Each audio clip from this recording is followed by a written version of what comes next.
कल्पना करा, फोनवर अचानक कॉल येतो आणि समोरचा स्वतःला क्राईम ब्रांच किंवा सीबीआय अधिकारी सांगतो. आवाजात धाक, बोलण्यात धमकी आणि पुढे सुरू होतो डिजिटल अरेस्टचा सापळा. पुण्यात अशाच प्रकारे एका ज्येष्ठ नागरिकाला मोठा फटका बसलाय.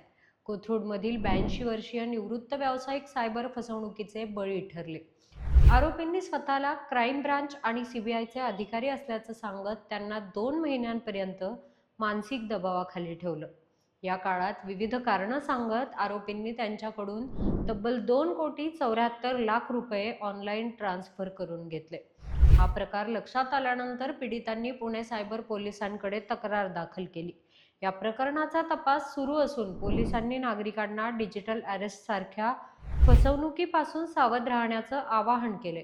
लक्षात ठेवा, कोणतीही सरकारी संस्था फोनवरून अटक किंवा चौकशी करत नाही, कारण एका चुकीच्या कॉलवर विश्वास ठेवला तर आयुष्यभराची कमाई एका क्षणात गायब होऊ शकते. यावर तुम्हाला काय वाटतं, कमेंट करून नक्कीच सांगा आणि पाहत रहा न्यूज.